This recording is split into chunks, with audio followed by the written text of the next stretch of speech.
Hi, I'm Jim Flaherty, Canada's Minister of Finance. My job is to manage the Government of Canada's revenues and expenditures and ensure that Canadians receive value for their federal tax dollars. The most important part of my job is creating the Government of Canada's annual budget. But of course, Minister Flaherty doesn't do it all by himself. Government staffers help, and for months leading up to the federal budget, he consults with a variety of people.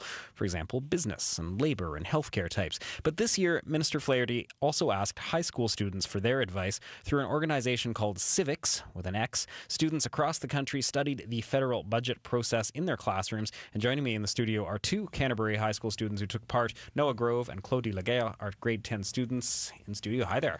Hi. So how much thought did you give to the federal budget before you began studying it in school this year, Claudie? Personally, I wasn't completely ignorant to the subject. I still had some basic knowledge on the topic, but I wouldn't say that I was the most educated person when it came to the nation's financing. You weren't hanging out in the cafeteria and saying, hey guys, what are we going to do about this budget? Exactly. All right. So some of the stuff that we did learn was enlightening and eye-opening. Can you give me an example of something that when you started learning about it, you sort of had a bit of a revelation? Just realizing the weight that taxes had in general, because you go to the store, you purchase something, you realize that you're paying taxes for it, and it's every day going through the motions, and it becomes almost automatic, 13% each time. Mm-hmm. But after having gone through the course, you really stop and you think, where is all of this money going towards?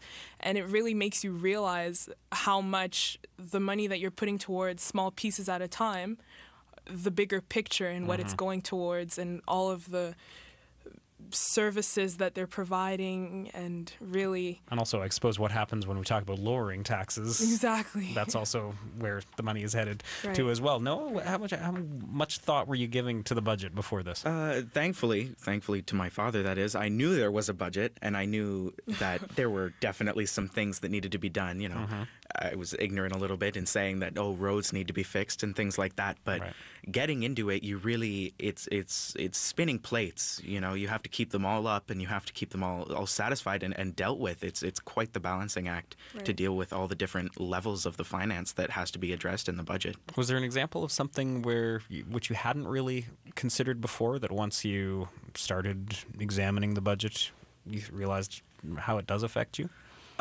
Personally, I know that corporate taxing was a big issue. I know a lot of us were thinking, we need to pay off the debt.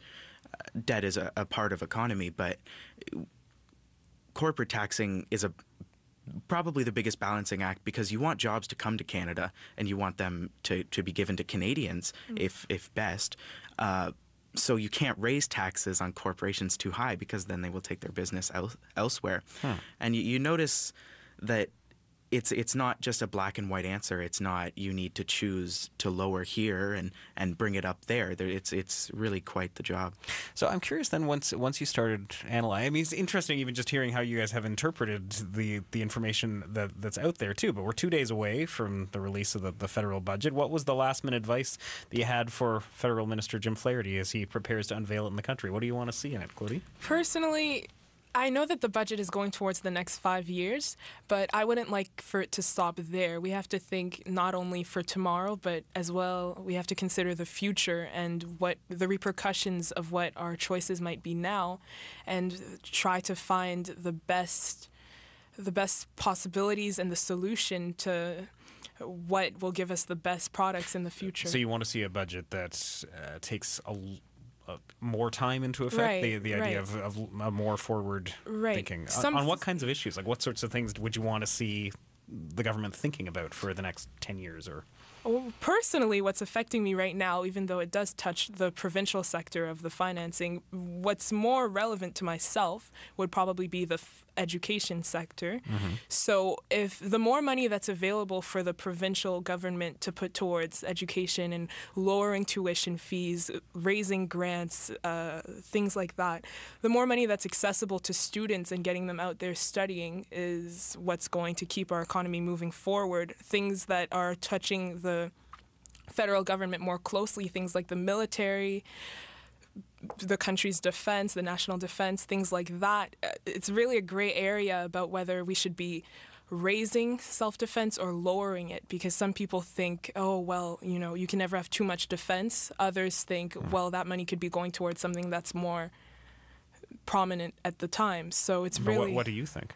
Personally, I feel as though we should be putting our money towards more social services, thinking of where we need it right now. You can never have too much self-defense, but I feel as though Canada's such a neutral country, and we're doing quite well on our own right now. So I'm not exactly sure if our tax dollars should be primarily going towards the military. I feel as though there are so many more services that it could be touching right now, as opposed to things like Afghanistan, other things like that. There are probably a lot more social services that we could be focusing on. Noah, your advice to Finance Minister? Just to jump off Claudie's, I do think the national defense is really important, but I think Canada has done it so well in our peacekeepers and things like that. Right. We are sharing the benefits of our country and the benefits we've been given as Canadians to other people in different countries. It's not a black and white view, just simply having a longer stick or a bigger stick than the guy next to you.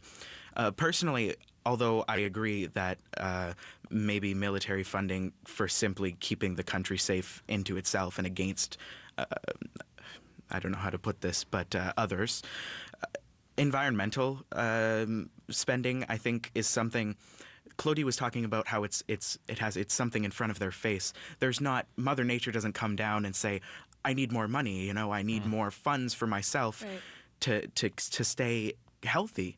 And it's whether you take part in global warming, that idea itself, we have to look at the temperatures are rising, and whether it's the planet or ourselves, if we can do something to keep species alive, to keep polar ice, one of the great things,